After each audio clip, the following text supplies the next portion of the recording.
அதிசயங்கள் செய்கிறவர் நம் அருகில் இருக்கிறார். அற்புதங்கள் செய்கிறவர் என்றும் நமக்குள் வசிக்கிறார். 118 சங்கீதம் 15வது வசனம். நீதிமான்களுடைய கூடாரங்களில் இரட்சிப்பின் கம்பீர சத்தம் உண்டு. கர்த்தரின் வலதுகரம் பராக்கிரமம் செய்யும். நீதிமான்களின் கூடாரத்திலே இரட்சிப்பின் கம்பீர சத்தம் உண்டு. இந்த கம்பீர சத்தம் எங்க இருக்கிறதோ, எந்த வீட்டுக்குள்ள இருக்கிறதோ, எந்த வாசஸ்தலத்துக்குள்ள இருக்கிறதோ அவர்களுக்கு ஒரு கேடும் வராது. வீடு என்று சொன்னால் கட்டடத்தை குறிக்கவில்லை, குடும்பத்தை குறிக்கிறது. வீடு வேற, குடும்பம் வேற. செங்கல் சிமெண்டினால் கட்டப்படுகிற அந்த வீட்டை சொல்லல, அதற்குள்ளே வாசமாயிருக்கிற கணவன், மனைவி, பிள்ளைகள், பெற்றோர் ஆகிய இந்த குடும்பத்தை தான் கர்த்தர் சொல்லுகிறார். நீதிமொழிகள் 14:1 வாசிக்கிறோம், புத்தியுள்ள ஸ்திரீ தன் வீட்டை கட்டுகிறார். அப்ப வீட்டுன்னு சொன்னா அங்க இந்த கட்டடத்தை சொல்லல, தன் குடும்பத்தை கட்டுகிற புத்தியுள்ள ஸ்திரீ ஆகிய மனைவியை சொல்றாரு பாருங்க.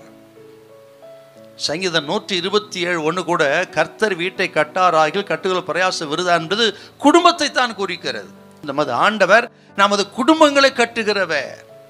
நமது குடும்பத்தை நாம் கட்டுவதல்ல, நமது குடும்பத்தை கர்த்தர் கட்டுகிறார். கர்த்தர் பலத்தினாலே, ஞானத்தினால, அறிவினாலே கட்டக்கூடிய பலத்தை கர்த்தர் கொடுக்கிறார் பாருங்க.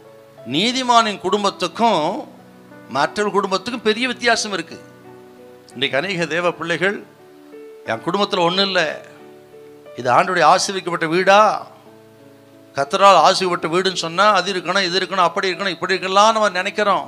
உலகத்தாரை பார்த்துட்டு, அநேகரை பார்த்து விட்டு, அநேக குடும்பத்தை பார்த்து விட்டு, அங்கே இருக்கிற பொருளை பார்த்து விட்டு, அங்கே வீட்டு அலங்காரத்தை அழகெல்லாம் பார்த்து விட்டு, அப்படி இல்லைன்னு நினைத்து கொண்டு நம்ம வீட்டை நாமே சபிக்கிறோம். அநேக நேரத்தில் நாமே நம்ம வீட்டை குறித்து குறைத்து மதிப்பிடுகிறோம்.